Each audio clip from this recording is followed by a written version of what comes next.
So John, you got to be very proud here in Christmas time when the boats are lit. And I mean, it's been seen right around the world. It's amazing how things travel. Yes. I was always around Portagrave, around the wharves and stuff. Yeah. The fishing part of it. Besides doing everything else she had to do with 10 children. That's right, yeah. She was a busy lady. She was a busy lady. Yeah. And then she opened up a grocery shop. She had a lot of energy. She did. It goes with the efforts, I think. Yeah.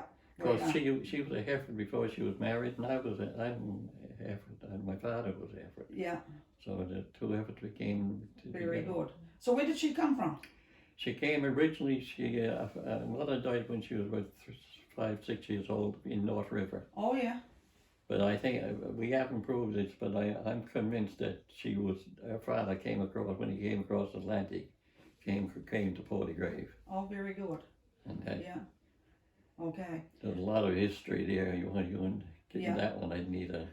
Right, yeah. John, you live next door to the teacher, Leslie Wells. He was a great man, and his wife, we used to call her Aunt Florrie. Aunt Florrie is but Mr. Wells and Aunt Florrie. Yeah. Yeah. So what was your relationship with them? I've seen pictures with you and with them, right? Well, I went to school until I was in grade 9 at the United School, and Les Wells was a school teacher. Yes. After that, we had to go down to St. Luke's, right. which was a bigger school and more classrooms. Yeah. The things that happened, that he did, that was gone by, was learning how to write. Not the right words, but write the design, the HAVEINOT. Yeah. But Mr. Wells was tremendous when personal viewed things with individuals who needed. He quickly seen they needed trouble, needed to be helped, and he done it. One teacher for, I guess, around 40 students. Yes, yeah. I know there was only one teacher. Right, yeah. I can remember, I think I was in primer there when Mr. Wells was, he was my primer teacher. Yeah. I remember Errol down in the corner. Way down on the other side. Well, there's all kinds of jokes played. I remember when one of the students, I won't tell his name today, but I'll tell the story. Yeah. But when the heat was kept in school, there was pipes and all things that were made up by the people, local people at Portagrave. And anyhow, the school was warm, but it also had another side that we were concerned about. And it was one of the people who went to school when I did, got up there, went outside the school, said he wanted to go to the bathroom. When he did, he took some stuff and went up the ladder and blocked off the funnel. And you should have seen the people coming out of the school. I would say. But it was something was evil for him to do it. Yes. I'm wondering if we'll know it was him and Tom, but when I see him on the wall. Yeah. And Aunt Florrie, she used to be over in the school, wouldn't she, over knitting or something? She baked the cookies. Yeah. And come over and gave the cookies to the kids. Yes, there you go. Yeah. Yeah. I bet you spend a lot of time at their house. Oh yeah. My sister Violet pretty well lived there. She wanted to get on to high school. Oh yeah. And she went to the school there in Portagrave, right. Les Wells.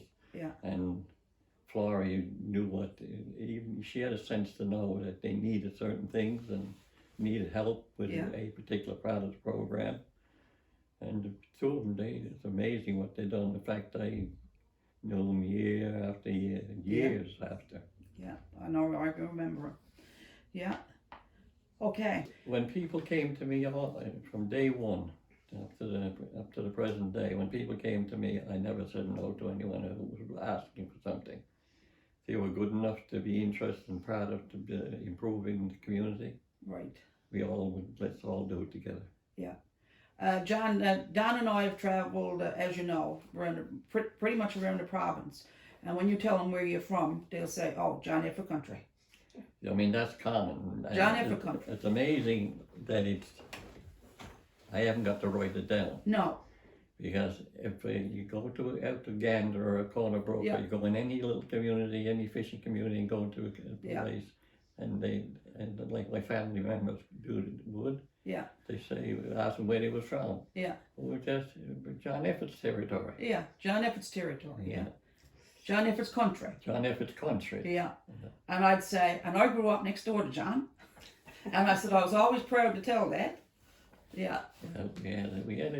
It was all well. I mean, when you go look out through the window now and see the way it was and what it is today. Exactly. We just pray to God that the fish keeps coming. Yes. Yeah. And when you look out the window here today, John, remember when we were younger, like, I mean, I grew up with your sister Diane, the youngest of your family. I mean, there was 45 children here on Bussey's Hill, in this area. In this area. In this area, 45 children. And now we're down to, I think, 5 maybe. Wow. Yeah. I mean, from top of Bussey's Hill to Lodge Lane. But that's changing times. Yeah. The that is. circumstances, Yeah. not only lack of fish or lack No. of vegetables. Yeah. I mean, it's just the way Mother Nature works. Yeah. You gotta survive, and you can't quit. No. If you quit, then you're headed for the other way for trouble. Right. So I mean, and by talking to people like I used to, I mean, I get a conversation on the corner of the walk, sit down for 15, 20 minutes and just say, well, tell me what's happening. Yeah. Tell me what's right or what's wrong, and tell me what else we can do. Yeah. Right on. And I must say they did. Yeah. And the people in the area, Portygrave and surrounding area, helped out because one election I won by a 5,000 majority. I know. Yeah. And I mean that majority was the excitement of Portygrave for 8 days and weeks and months and years. Yeah. I was talking the other day to one man that used to follow here all the time, and he and his wife and I think it was his brother-in-law and his sister-in-law, Bronson Lear. Oh, Bronson, yeah. Yeah. Yeah, Bronson's a good old soul. Yeah. He loved going to the rallies. He loved the rallies. Yeah. Because we all did. You had a lot of followers that went to your rallies. Yeah. Yeah. Well, we worked hard. Yeah. We needed some relaxing time, not to go traveling or anywhere, but someone to stay together. And we get together and have groups. Yes. And talk about the things that we thought about. I mean, the value of the potato. Yeah. Or anything fit the fish. I mean, only a small part of the game. I mean, people wanted to be inside.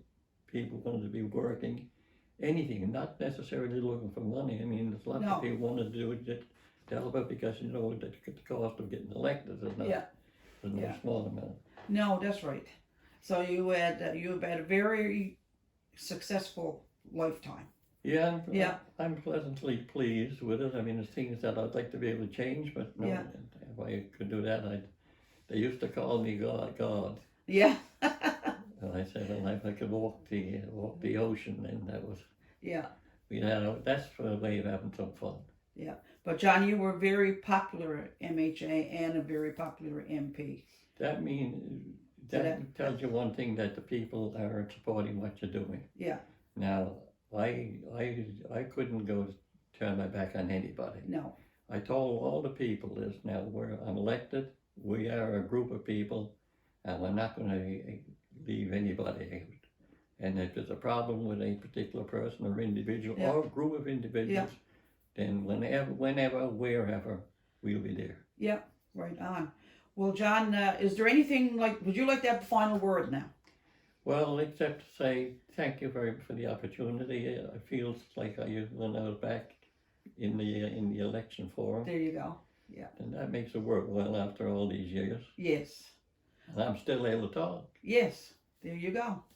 Yeah. So thank you very much. You're welcome, John, and thank you. We really, really appreciate it.